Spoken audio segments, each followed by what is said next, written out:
What's up, guys, and welcome to episode 6 of Leveling Up. Now, at the end of the day, this was one of the people that this whole Leveling Up series was actually inspired by. JT Tomlinson is an Army veteran who spent his fair share in the shitholes of the world. When he got done with that, he became a contractor in those same shithole areas of the world, and then came home and started a successful ball python breeding company. And then after that, came in and revolutionized that whole business by bringing in the best coconut substrate that the industry's ever seen. And then, boom, he lost it all. Like many of us, JT was running his businesses out of his house, and basically a house fire decimated both his businesses and his personal life. He basically lost everything and had to start over again. Did losing 95% of his animals and the entire back end of the whole Raptor Chip operation stop this guy from owning his own business and doing his own thing?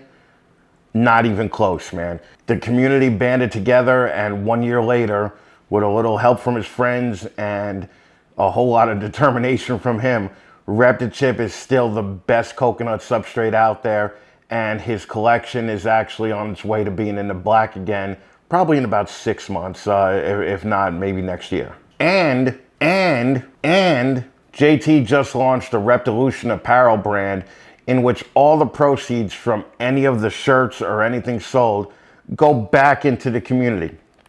100% of all the profit goes back into the community. And those go to organizations like USARC, the Herbst Family Fund, Disaster Relief, and individuals that need help within the community. JT is really one of the only dudes being proactive instead of reactive when it comes to this, and is looking towards the future. This is a guy that's been on both the giving end and the receiving end of receiving help, so he has a lot of insight on what it takes to persevere in his business. Here's my one-on-one leveling up interview with JT Tomlinson of Raptor Chip.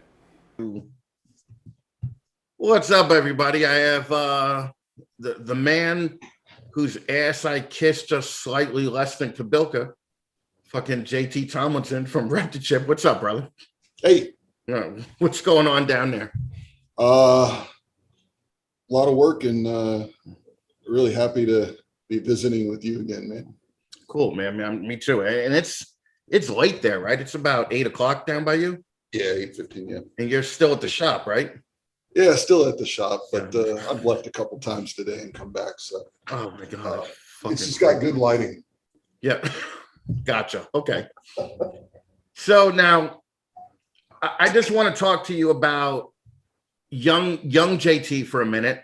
Not young JT like actually in Iraq and Afghanistan fucking, shooting people. I want to talk about JT like when you got back, and this is all going to go somewhere, so don't worry. But what made you start getting into the ball pythons initially? When you just like, what made you decide, hey, this could actually pay my bills and I don't have to work anymore? Well, I think I don't think the idea was that I didn't have to work anymore.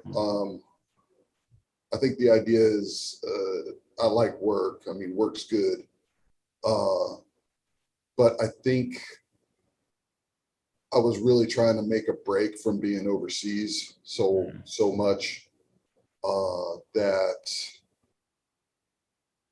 I wanted to do something that I really had a passion for.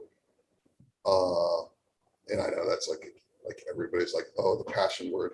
Yeah, I don't want to be like that, but yeah, no, it's okay. Right?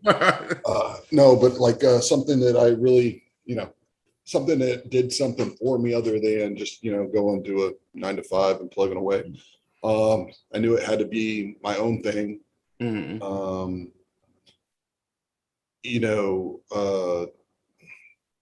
Having like a boss and all that. I've been kind of working for myself for 10 or 12 years. So right. I knew it kind of had to be my own business. Not that there's anything wrong with that, just kind of the way I am though. And then I just wanted to do something I really believed in and that I could have fun with. So I kind of took a personal inventory of my interests and my skills, and it was pretty small. So it's kind of down to training people here stateside, protecting people here stateside, Right. which is like babysitting, which I'm not interested in, or pursuing one of the few hobbies that I had. And a lot of that was just kind of dealing with reptiles or something in the industry.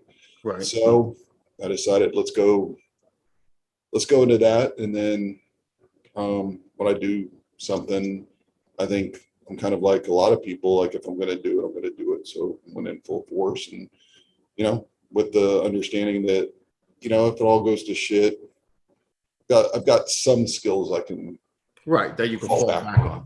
Right. Yeah. Now, but when you decided to do this, was it a gradual, I'm going to get 20 ball pythons, still work? Or was it, I'm just going to stop working and buy an ass ton of animals and just start doing this to try to attempt to do this for a living? There was a lot of that. There was, I tried that. I tried being gone, and I think I've mentioned in some podcasts before, I was on contract for 10 or 12 years, which basically means you go overseas for, 6 weeks to 5 months at a time, and rotate back.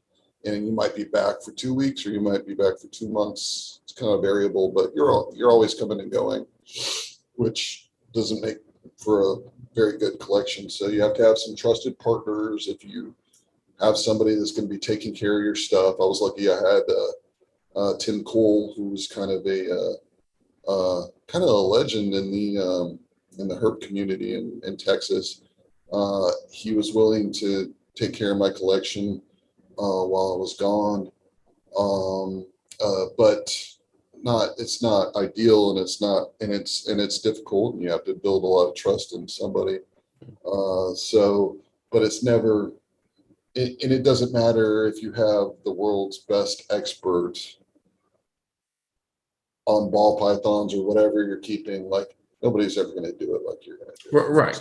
Yeah. Nobody's going to run a business like you're going to run it. Nobody's going to, so it's always that balance, I guess. So how long were you trying to do both? I did it. I started probably 2 or 3 years out from when I actually made the break, with the understanding that it's kind of like growing up animals. That was the idea. I knew enough, and I had dabbled in the colubrid market and some other stuff when I was younger, and always had animals. Even in the military, I had animals, and then would end up deploying, and somebody would have to sell my collection because I didn't know when I was coming back, stuff like that. So I learned early on, like, it really doesn't work, but never get away from, just always an interest, always like something that I'm like, well, if I'm back for 4 or 6 months, I mean, I kind of want to get the fix, like keep animals around and stuff like that. Just had a lot better backup plans as I got smarter and older. Right. Well, yeah. The reason that I'm asking is because I don't want kids to be watching this, or new people, and they're just going to be like, yeah, I'm just going to fucking quit my job, fucking buy 50 snakes, and fucking have no backup plan. So when you came into it, after 3 years, obviously you had something put away where you could live on in case this shit fell to shit in the first 8 or 10 months. Or, in case it didn't, to up your inventory and your supplies and all that other shit, right? You nailed it. I knew enough, to start raising up, female animals early on. You buy them at males later. Yeah, I knew some basics that hopefully we're getting out to kind of the newer people in the industry, like, paradigms like raise up female animals first. You can always Right. males later. That these kind of things that kind of we take for granted when we're in the industry, but a lot of people don't know those kind of things. Yeah, but even with all the information out there, I'm finding that a lot of new people still will fall into that trap of like, oh, we're going to buy 35 males Right. and 10 Cool. females. And you know, Yeah, that's a hobby though. That's not a business, right? That's exactly. That's the hobby people. You're making concessions when you tell everybody you want a business, but that's not a business, right? So you have to have that. Hopefully, you have that influence in your life. That's like, hey, either go just be in the hobby, but don't fool anybody or try to fool yourself and say that's a business, because that's your hobby, that's your passion. If you're not looking at it like a business. So what I always tell people is like the way to make it in the ball python business, reptile breeding business, basically any business that you are really interested in, you find it's a hobby, you have some sort of passion or some sort of connection for it, you like doing it. Best investment you could make is probably a couple $1,000s in business classes at your local community college. Yeah, but you do know 95% of the people aren't going to do that. Of course not. And that's, and that's so stupid now too, because like you could get a college education on YouTube now for free. Yeah. And nobody wants to do that, so now, how long were you doing this before the ReptiChip light bulb went off in your head? Full time, I think I was full time for 2 or 3 years. Okay. Just breeding ball pythons, and that was working out well. I have no complaints about that. The ReptiChip thing just kind of fell in my lap. It was something I was interested in, just to when I say further my collection, just I really felt I started experimenting with different types of coconut, different substrates, and seeing what would work for me the best. And coconut was one of those things, and started learning about the different varieties and all that kind of thing. Right. Like what product sparked the idea? Was it like Zoom Ed stuff, like, or cedar, or something? Well, I'd watched some of.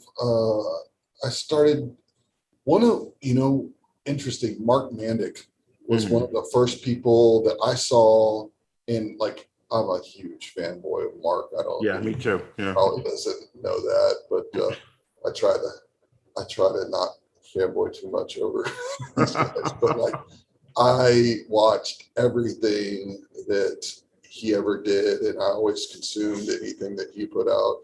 I still try to. There's a lot of stuff now I just can't get to, that I'm still like very much into those guys, like your interview with Ozzy and stuff, and he knocked that thing out of the park. Oh, thank you, man. Yeah, that was fun. Fucking phenomenal. Anyway, I saw Mark using that. In particular, he was using a more chipped substrate, whereas most of the stuff on the market was like the Eco Earth type, really granular stuff. So I found that really interesting. And at the same time, I was also talking to guys at like the local, I think every town's got like a local kind of hydroponics, like aquaponics / wheat growing like shop. It's like, depending on the time frame and your state, may not have been on the periphery of legalities. So, but I was always intrigued, because these guys that ran the local shop here, they're all masters in what they did, because if you're running like an illegal grow, which they have a legal business selling, legal products to whatever, and everybody has to talk around the fact that maybe they're doing something illegally. They have to be their own uh, experts on everything, because it's not like they can bring in a plumber and HVAC guy. Like, so Right. these guys, if they're doing it right, they have a knowledge base like no other. Right. And so I started quizzing them on a couple different things. You know, I was interested in carbon filtering, like for like rat barn and stuff like that, or even CO2 to put down rats and stuff. They had all this stuff, right? Right. But one of the things they knew a lot about was coconut. And so I started asking them about coconut, and kind of sparked the interest into learning more and figuring out where high quality coconut comes from, and yada, yada, yada. I can see people's eyes glaze over when we start talking to them. No. I'm positive that people want to know about this shit. You know, so because the thing is that when you the first time I heard about ReptiChip was on Sean's show, when you went on Sean's show, Sean Bradley's show. Yeah. And there wasn't a lot of coconut places at the time that I would see in like a local pet shop, or, you know, like I wasn't into breeding 600 snakes like I was, you know, prior to that, but, or after that. But, you know, I would just be going to Petco to get substrate for a couple of snakes at home or whatever. And there wasn't a lot of coconut, you know, in Petco. So when you first came out with this, where did you get, like, where did you go to get this done? Because this isn't you can't go down the block and get a block of coconut chips. Okay. You gotta travel. Yeah. Okay. But back in the day, what I started doing is importing just samples from all over the place. We had stuff from Southeast Asia come in, India, Sri Lanka, Mexico, South America. We brought in, I mean, it sounds like a lot, but I mean, it was only like 11 or 15 samples, Okay. from different places. And most of the places that you were bringing in coconut from, at least back in the day, coconut was a byproduct, but of the nut and the milk and the meat industry, like the coconut nut, Right. you know, all the other components of the coconut. But they would also use the husk for different, for agriculture and everything else, because they're smart. They're not going to waste Right. a product that can sell for something. And a lot of them were using almost a standardized machine that blocks the coconut into like a 12 by 12 by 6 block. So initially it was, you know, challenging to kind of learn the difference, because it's kind of like all the same kind of products coming at you at first. And but I learned that there was a very, you know, from what the guys that were depending upon their substrate for growing and stuff, they would tell me there's a wide variety in, you know, what you're looking for, and telling them about what I was looking for with the animals. It kind of matched up in some areas, but they said, you know, hey, when you get coconut from this place, you know, it's going to be heavy in tannins, or you get coconut in this place, it's heavy in salts. So they kind of gave me some background on what I was looking for, because at that point, the only thing I was really looking for is something that really didn't stain your snakes, or, you know, wasn't like toxic in some way. Yeah, of course. Yeah. Like, I mean, this is early on, just trying to learn about this process. I think the first thing that I had done is just bring in just regular stuff that I could find at the, you know, a hydroponic shop. And I had mixed results. It was just, it was a decent chip size, but it was like staining snakes and stuff like that. That was not something that I wanted for my stuff. Fast forward, you know, a couple months after experimenting with it, I started bringing in particular stuff from one manufacturer, and the reason I chose them is because They were low in mineral content, what they call EC, which is electrical content, meaning like no phosphorus, like the lowest salt levels, like so pH balance. It's like okay for animals of all types, and low in tannins, like it's heavily washed,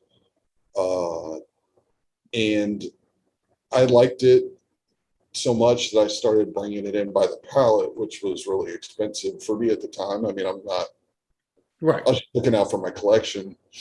Well, now at this point, are you still just thinking this is just for me?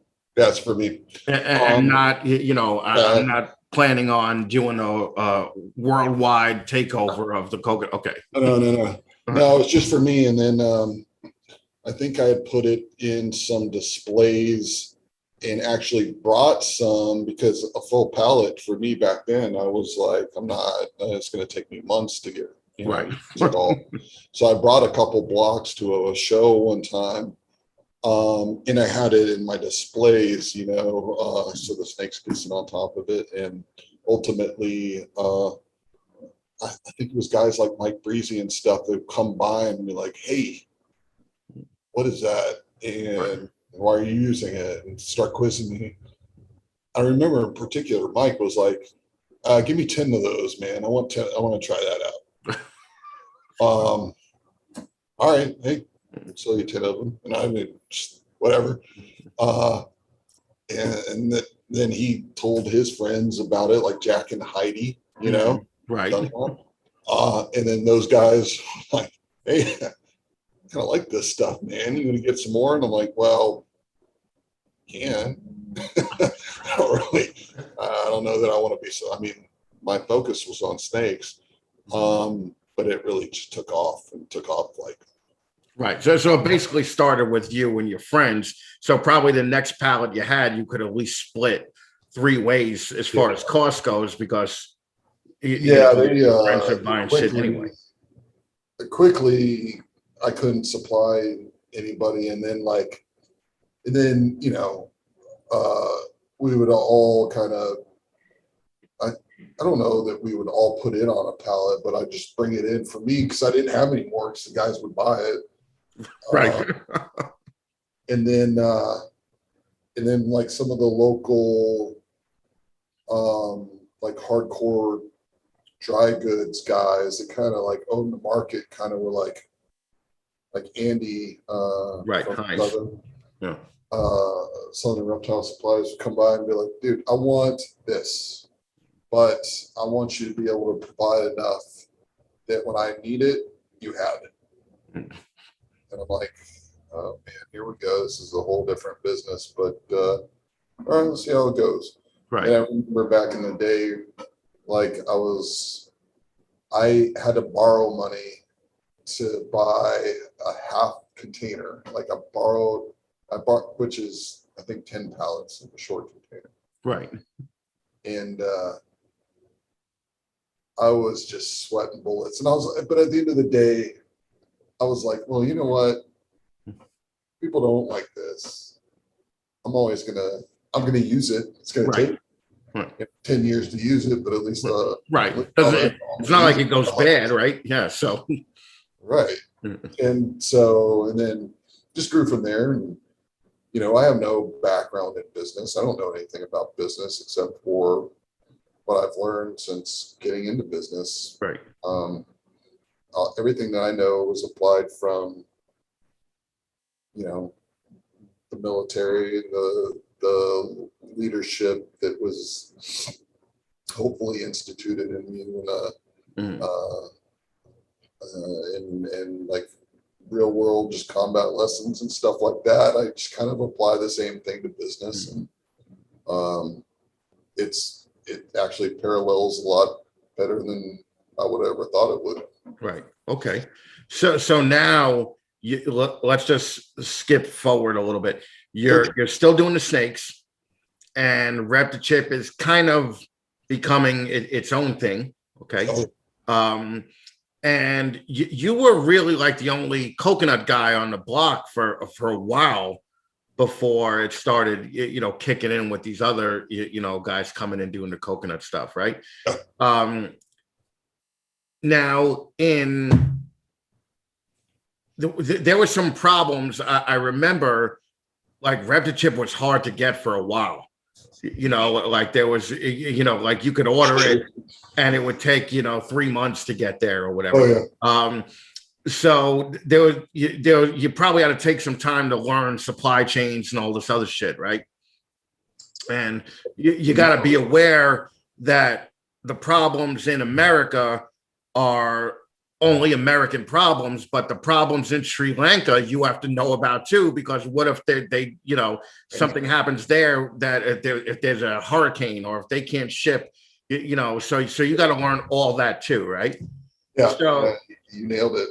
But now you're getting to this point where everything's kind of working great, and then the ball pythons are still going good at this time, right?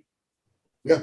And Raptor Chip is growing, and you were running all of this out of your house at the time, right? Yep. And where were you keeping like 15 fucking pallets of Raptor Chip in your backyard? Oh no. So we evolved to the point where we had a local, warehousing company that okay, all right. That would keep pallets for us. But at the end of the day, when I needed ReptiChip for my animals, I would literally drive my truck downtown to where the warehouse was, have them drop a pallet in the back of my truck, and then break down like the pallet, 4 or 5 levels and stack the rest on the inside on the sides. Yeah. Okay. So it wasn't like, tipping over any place. Right. Yeah, I mean, those days weren't, that's not that long ago. That's right. 3 or 4 years ago. So. Yeah, I was going to say that had to be only 3 years ago, right? Yeah. Yeah, so I would bring it in and hand carry it into my garage, and, just like a lot of people, just work out of, sell it and work out of my garage for. Right. Well, and at the same time, you were still selling this shit, and you had to figure out shipping problems and all this other shit within the country, right? Because, I mean, you can't really just walk into someplace and say, hey, I want to ship 15 blocks to Miguel, right, in California, Well, so. That's good. I mean, that's a really good question and point, is that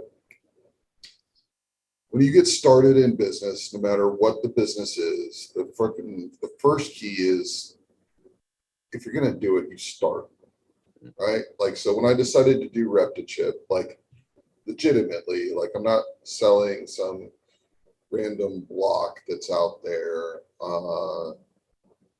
What are we selling? I want this particular product. Right. And this particular product has to meet my needs, meaning like I need to go back to the manufacturer and say, this is what I want, and this is the quality that I want, this is how much I want, and I need to be able to grow. So you need to start talking to people. But the other thing about that is that you have to do, it's great if you have a great product, but that's 1% of your business. You have to be able to go and do a lot of back end things, learn a lot of back end things that you never thought you'd have to do. Right? You got a great coconut product. You know everything there is to know about coconut. How the fuck are you getting it to people? How are you doing it? To the point where you can still make money on it, because you could spread yourself too thin really easily, or you could over order or under order and just kill all your profit. I mean, warehousing. Oh yeah, fine to take your money. Not only that, it's like fucking. You could have all the best coconut product in the world, if it doesn't have a label on it with a fucking logo on it, that makes people recognize it. How are new people going to continue to, find out about you? About marketing, branding, right? Like you have to get people on your side. You have to get your true customers and believers. I mean, there's a million other things you have to do to make make this successful. Like you said, you could have the best product in the world, nobody knows about it, or they don't care about it. Well, also the thing is, like, I remember when I was in a band and you got your CD in the Best Buy, right? Like, and this is like this dating myself because fucking it's like nobody uses CDs anymore, and fuck most Best Buys are closed down. But let's just say that you get your CD in the Best Buy, right? Like, if your CD is just one of the 700 million CDs in there, how the fuck are people gonna find you? You know, so you need an end cap. You need you need some kind of display. When you first started ReptiChip, I mean, I remember way back when, when you first did the the slip-in cardboard thing that has the name and the information on it and your phone number, but like, you obviously didn't design that. You had to pay somebody else to design that, right? And okay.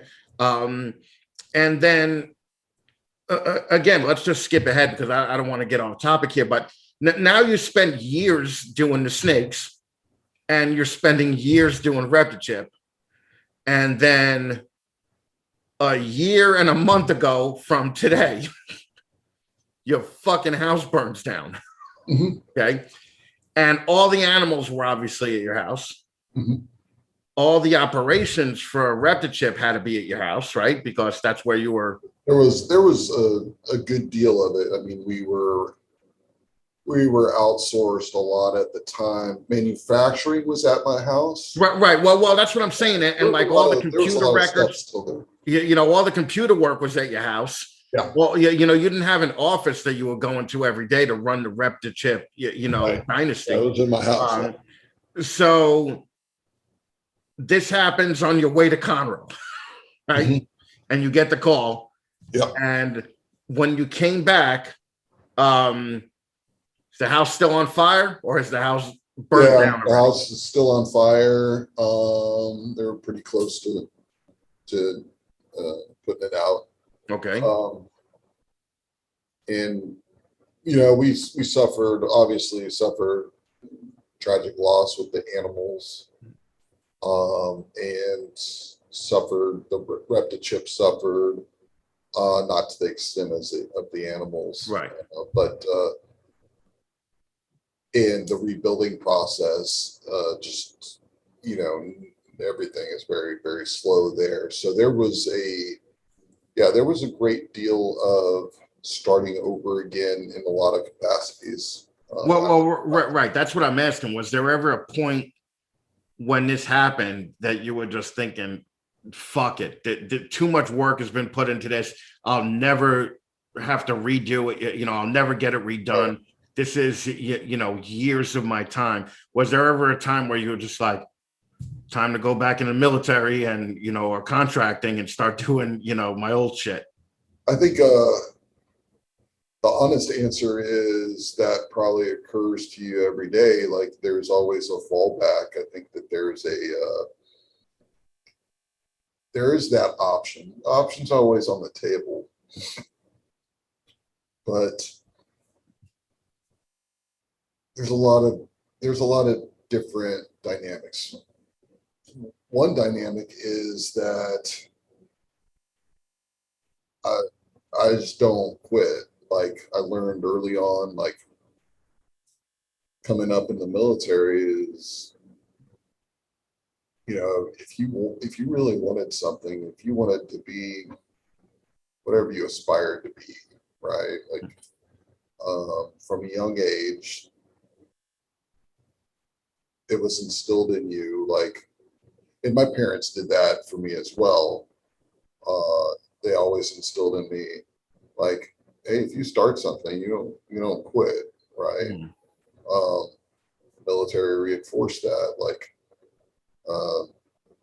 even Ranger Battalion has a saying: Rangers never quit, and that's all they're looking for.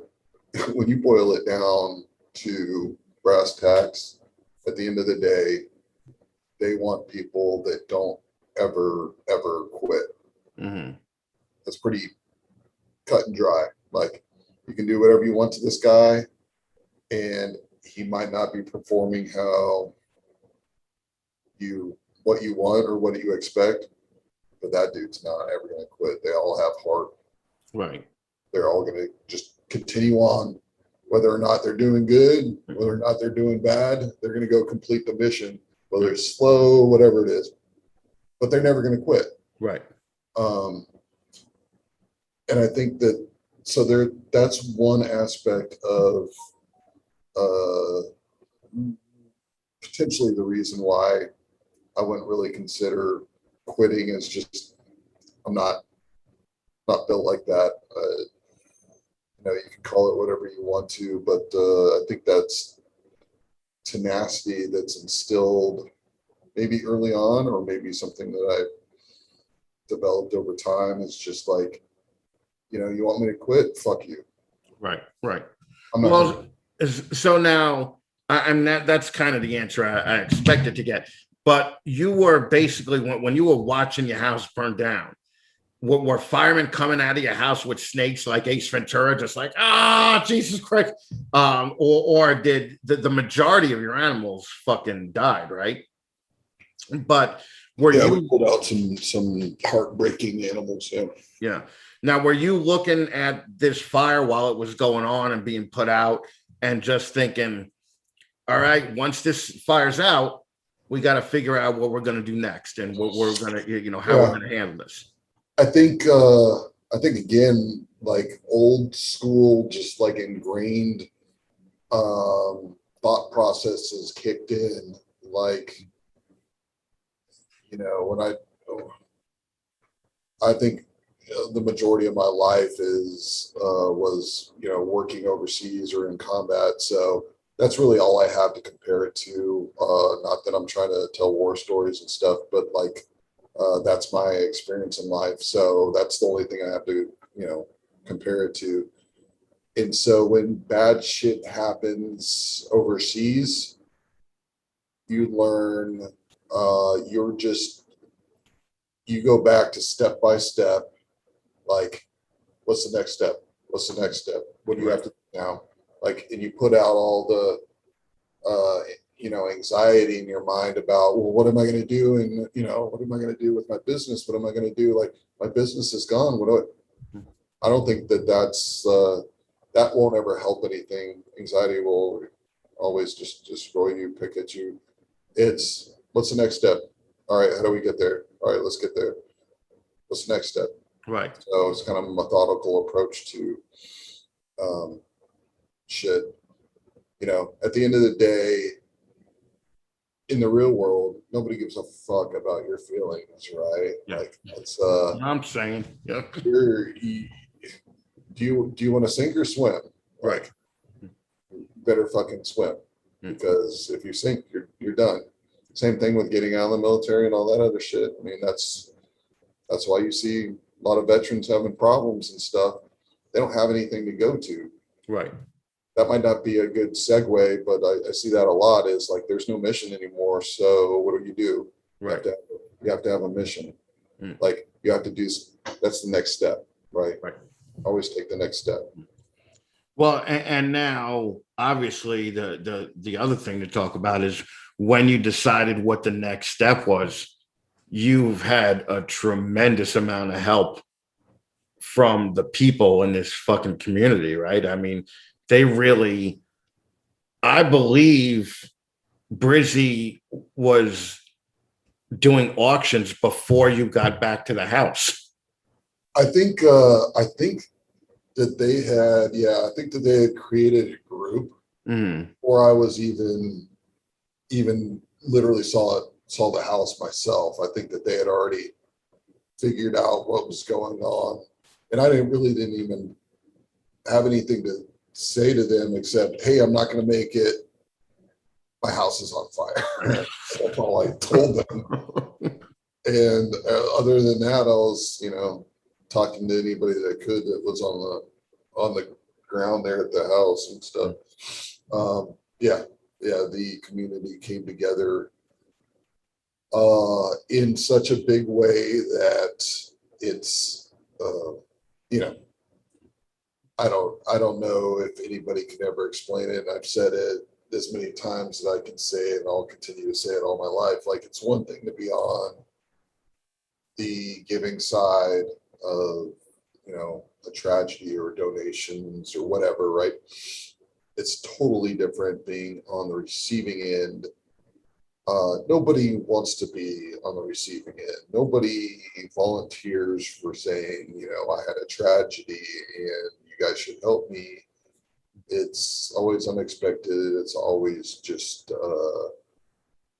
there's a lot of learning to do there too. Like, you don't know, I had to learn how to receive. Right. I mean, I've never been in the position before where, I'm basically taking somebody's charity. Mm-mm. I mean, I had to learn to swallow my ego and say, like, hey, look, this is a position that you are put in, and just say thank you. That's all that you have to do, is just say thank you, be grateful. Right. That was a tough lesson. Like, I didn't know how to do that in my mind. Well, the funny thing is that I don't think, because of your standing, in the whole community and in the industry or hobby, I don't think you could have stopped people from donating money and animals if you had wanted to. If you had told them to stop it, they wouldn't have.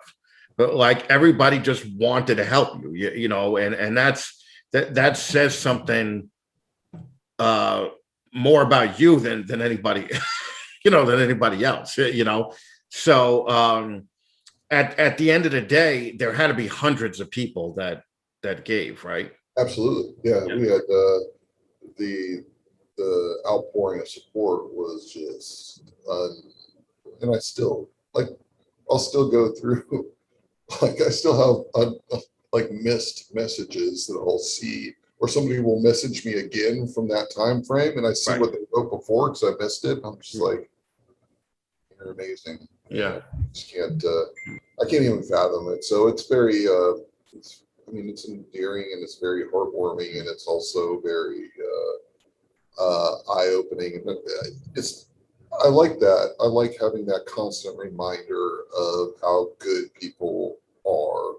We got some shit bags in the industry, but like, what? Like, let's not make the 3 or 5% like our focus, right? Like, we have so many people that are good in this industry, and Right. so many people that just go above and beyond regardless. And I think that's one of the biggest things that I've taken away, is that, it giving back. It's just, whether it's like pushing US ARC, pushing someone's, tragedy or whatever, like some sort of relief effort for them, whatever it is, like, I was given that opportunity. So Right. I was on the receiving end of all of that, just compassion. Like, now it's not it's not an option. Like, if it's going on, I'm going to be a part of it, because I want the community to feel what I felt when I was in my time of need. Right. Okay. And because of that, you're on the board of the Herbst Family, right, Foundation. Foundation. Yeah. You do all this shit for US ARC, and they raised a bunch of money, right? And you actually put that money back into Raptor Chip and the animals, right? Because there was a little bit of talk that fucking some jerk off said he wanted to see receipts, and I was like, what kind of fucking douchebag is this? Oh, right? You mean from the auction, that was the auctions that were done for me? Yeah. There was I kind of caught wind onto that. Only like at the beginning of this year. I was pretty livid about it. I just don't I just didn't want anybody to question the authenticity of what. And what I learned was like, there's there's people that are going to talk shit about everything, right? Always. There's that Always. 5% of people that Yeah. are just Yeah. stupid. Look what I went through last week. All right. So, Yeah. right. Well, So, I think once you get, you put yourself in that public eye, you have to like, that's right. and that's I kind of, prided myself on, I got thick skin, I mean, like, there's nothing that you can say to me or do to me that hasn't been done. Right. I've been called worse by much better. Like, I've been in, there's nothing you can say. But like, on the other hand, when you put in, like, when you question something that's as near and dear to my heart as what everybody is, the outpouring of support and Right, love right. that I received, and then you question if those people were deceived in some way, or Right. situations that there's like that were not on the up and up. Or I mean, there was some crazy shit thrown at me, like we didn't really lose animals, and like I put all that money, or I don't know, there was some real weird stuff like, how come you haven't bought any animals with all the money you were given and all this stuff, like just like a bunch of accusations of just kind of, some of them didn't really pan out to even make much sense, and then some of them were just, I don't know, just people making shit up. But having thought that I had thick skin, I got pissed about that. I haven't really been pissed about anything that's happened in the community. I mean, you can say whatever the fuck you want to me and call, JT is a fucking shithead and like the fucking dick or whatever. I don't give a fuck. But like, when you question what people have done for me and you try to insinuate that there's pretenses that are like false, I was not having it. I wasn't happy about that. So we got down to the bottom of it really fucking quick, and nobody would, all of that talk just kind of all of it disappeared because nobody, if you're going to be a pussy and talk, at least stand up. But I also got some really good advice from some just people that I've respected that I didn't even know. Some of these guys I didn't even think knew my name. Like, I've watched them for a decade or so, and they reached out to me and were like, you don't owe anybody anything. Right. Go do your thing. Ignore that shit. And that's the same advice that I'd give, anybody in the industry. Now, this one particular incident in particular, though, just caught me in the Achilles heel, I guess, because it was. I get it. Something that was really near and dear to me, and I couldn't believe that somebody would attack it like that. But got some good reminders about, hey, fuck that shit. So fuck that shit. That's right.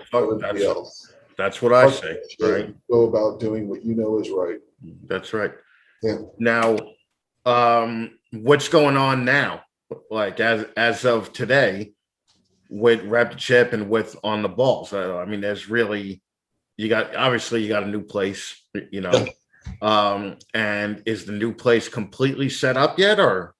We're almost there. So in the place, our warehouse now, we have our animals are almost all moved in, probably a week or two, and then we'll be light at the end of the tunnel, which is fantastic. That's the dream. We have full-on manufacturing here with all the ReptiChip products.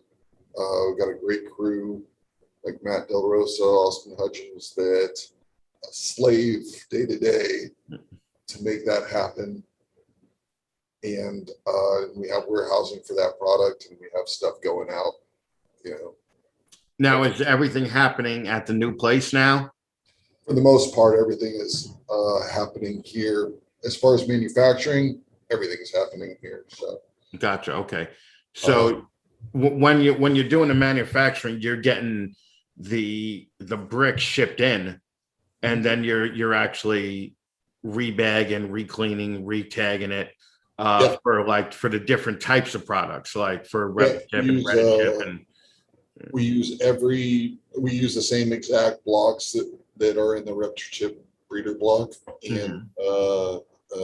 basically refine that, clean it in whatever ways that we found that customers are looking for. Like some customers are looking for very small chips and very small fiber. Mhm. Our product for that microchip. Some people are looking for ReptiChunk, which is a big chip. Some people are looking for ReptiChip breeder block that's loose and a loose product, same exact thing. And we take it a step further and make sure that any of the dust that's created by grinding the product during shipping and all that kind of stuff, we blow it out. Mhm. So we've got about, in manufacturing, we probably have over 100 SKUs of manufactured ready chip type products. Really? Okay. So yeah, it's definitely uh, it's definitely challenging, and it's a whole new venue for us. Like as far as before doing importing, wholesaling, retailing, Right. now we've got a manufacturing arm. So just in the course of business, that's where business is led. So that's Well, you probably have to bring in triple the amount of product now, we right? bring Because in a lot. yeah, So it's uh, like like we talked about earlier on, like everything's to scale, right? When we started off, it was with the pallet. right, Uh, and I hear this with like some younger people, like it doesn't matter if you're breeding snakes, it doesn't matter if you're starting whatever it is in business. They get frustrated because, hey, we're only bringing in this much and I want to be here or I want to be here and they don't have the patience for it. Well, Mhm. we all started at, doesn't matter if you're Justin Kowalka, Ozzy, Mark Mandic, whatever it is, right? You all started with one snake, Right. Mhm. right? Like you build from there. Mhm. Started with one pallet. That was a big thing. Right, right. And now, now we have whatever it is, 8 containers at the ocean at any given time, or 160 pallets in a warehouse at a given time. Like Right. it all starts somewhere. Mhm. So the only way to do it is to start and then do it. Stop fucking talking about it. Right. Start, Mhm. right? And figure it out as you go. Like Right. that's I can't say if you take anything away from this, right? If you're interested, if you really want to do something, whatever it is, get in shape, build a business. Yeah, are you obviously making a fat joke? Like, are you literally just making a fat joke right off the I didn't bat? say you were looking to get in shape. I'm saying that the viewers Right. were looking to get in shape. Okay. But you fucking start, right? There's no other fucking way. You start, you figure it out as you go along because nobody has all the answers right off. Otherwise, they wouldn't be fucking doing it, right? Yeah, no, 100%. Now, um, tell me about the shirts. What's going on with you're becoming an apparel line also now. Yeah, I think we have Repta shirts, which are currently like some of our Repta chip shirts and stuff like that. And I always liked apparel stuff, but like I've told a lot of people in apparel, like that are getting into it with their brands and stuff. They own their whatever their company is, their snake breeding company or ball python breeding company, and they're making shirts and they're trying to make profit on their shirts, right? That's great and all. Like we should all be business oriented and thinking about stuff. But one, the apparel business is not. It's not an easy business. Everybody's out there making their own shirts, and that's Right. nothing to do with Snake. But like everybody does it. Um, yeah, you can make a buck or two off of your shirts, but why? Unless you're in an apparel company, why are you trying to make money off your shirts? Like if so on the ReptiChip side, if somebody's buying my shirt, why am I trying to make money off of them? Like, fuck it. They're wearing my shit. They're advertising for me. This is a Right. cost of doing business. I should be paying them Mm. to wear my shirts, but they believe in me so much that they're fucking buying my shirt. Right. Like, so here's another piece of advice. Like, if you're in the ball python breeding business, don't try to make money off your fucking shirt. Right. Like, you are lucky that somebody believes in you so much they want to wear your brand. Right. Dude, you're killing my plan, man. The shirts are the only thing I got. Right. No. Hey, dude, I want to fucking, you should charge more. Right. Well, but are you in the ball python breeding business, Chris? No, Not anymore, right? Not at all. Yeah. That's right. And when you only make 84 cents off of 1,000 views on YouTube, you gotta make money. That's what I'm saying, right? On shirt. Different business, different model. Right. Right. Like these are different. If I'm breeding ball pythons, I ain't trying to fucking start an apparel company. Right. So Reptilution in particular was kind of my way of starting a brand that wanted to focus on the community and what's important to the community and the majority of the community, which is, hey, stop fucking arguing about what substrate you use. Stop arguing about the best way to breed your animals, or if you need to be in racks, or, you know, bioactive enclosures, or whatever the fuck. Right. We got bigger fish to fry. This shit, it does not mean shit when your rights are taken away. And guess what? You can't keep shit now. Right. Like, that is not what we need to be doing. We don't need to be scaring away noobs that are fucking just asking simple questions that we all asked like a year ago, or 6 months ago, or 3 months ago, and now you're a fucking expert, right? Like, embrace those people, because they're the future of the fucking industry. So what the Reptilution brand is about is uniting everyone. Like, we've got bigger problems ahead of us. Like, North Carolina now is trying to ban all exotics. Everything. Yeah. All exotic animals, minus like fish. Yep. Get the fuck out of here. We got bigger fish to fry. Like, get on the same sheet of music. We're in the same boat. Like, join the Reptilution, right? Unite or die. Right. So that's our initial release, is this shirt. Couple different colors. But what it means is we all get behind each other, focus on what's important, and all the profits from Reptilution go to either USARC, Reptile Relief Organization, or some sort of Herpers in Need organization. And anytime you want to call me out on that, I'm happy to show you our balance sheet on that, because we're always going to be in the hole.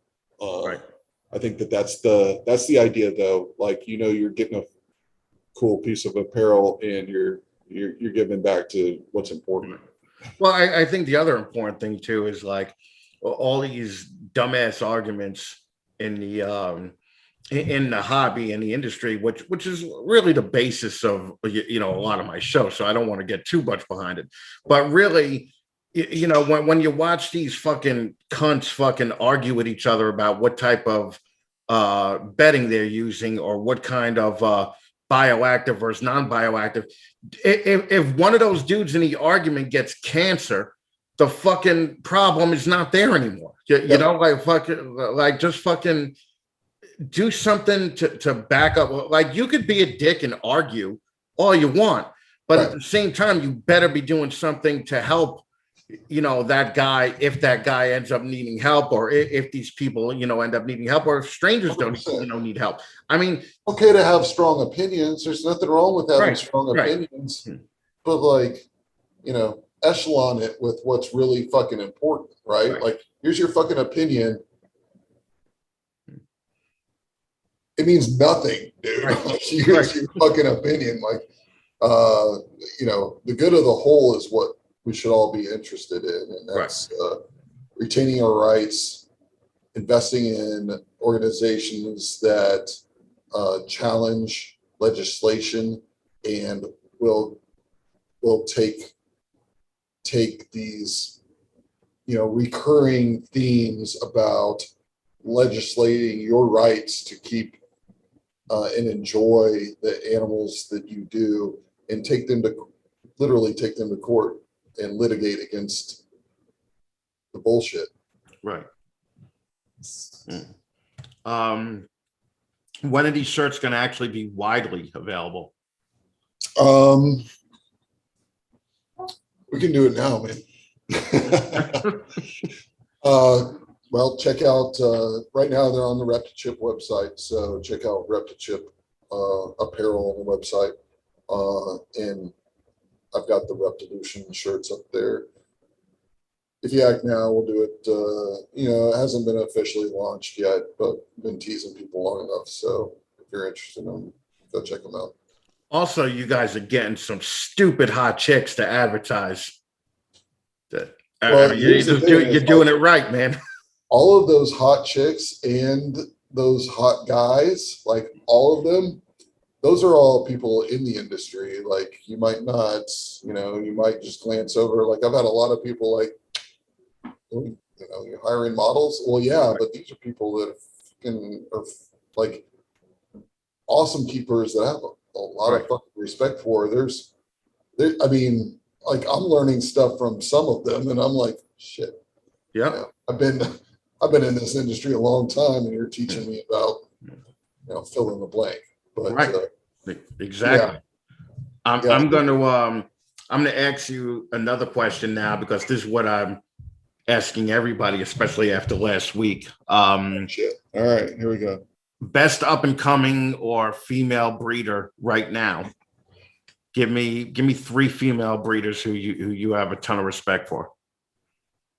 Well, so there's like a lot of female breeders out there. I haven't kept up with, all of the latest, but I mean, like you've got girls like Heidi Dunlap or Tess or, Corey Martin, or, I mean, like I said, I haven't kept up with a lot of them, but they produce some amazing shit. Right. Okay. Why do they have to be female, Chris? Why do you make a gender? That's what I'm saying, right? I'm a cunt, right? I'm fucking. Why does it have to be female? See, you can never win. You gotta appease. Okay.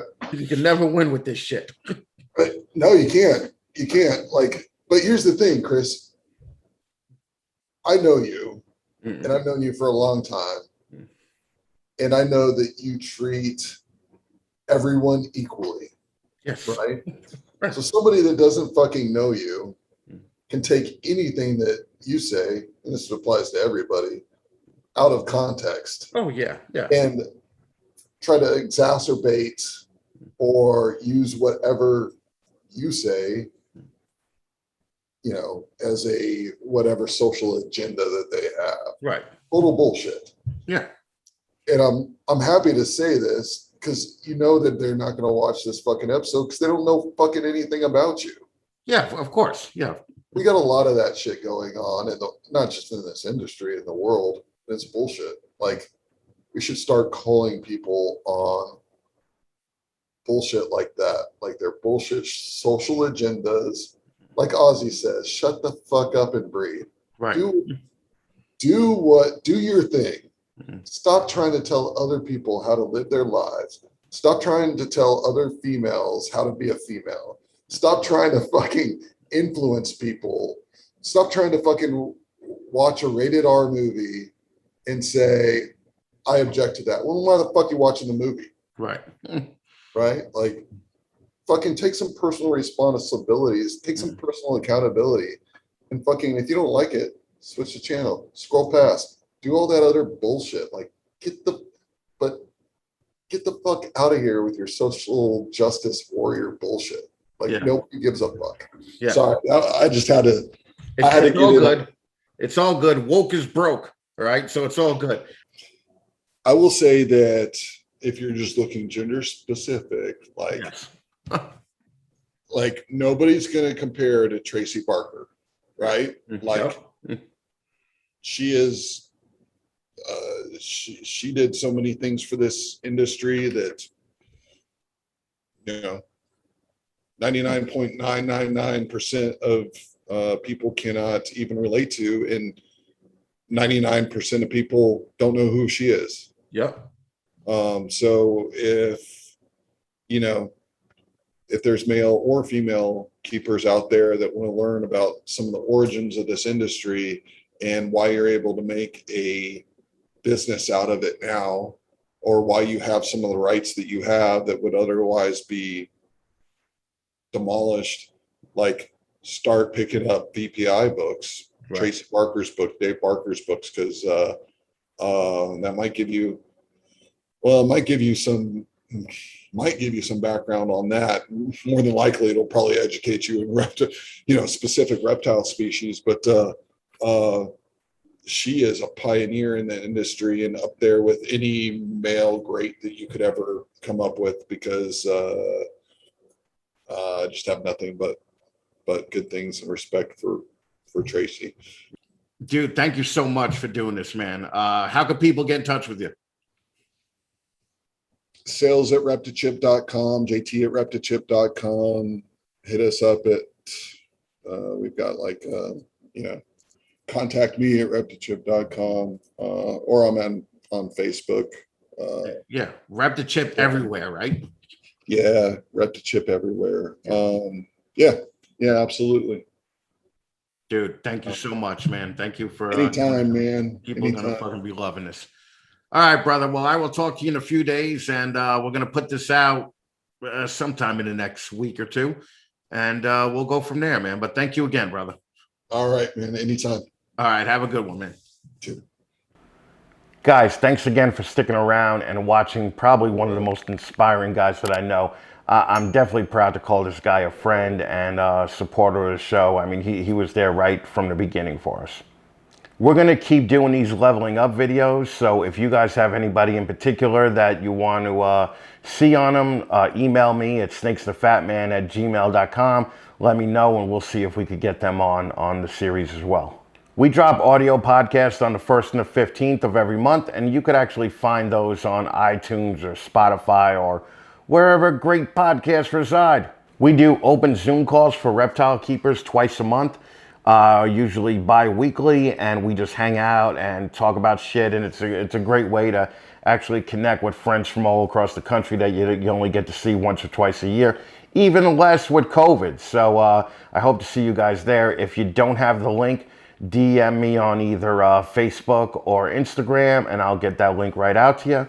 And then finally, if you're in a position to help the channel, visit our Patreon page at patreon.com/snakesandthefatman and become a member, where you'll get access to all kinds of exclusive videos, pictures, special offers on guests that I have on the podcast, etc., etc. Guys, again, thanks again for sticking around, and we will see you soon. Bye-bye.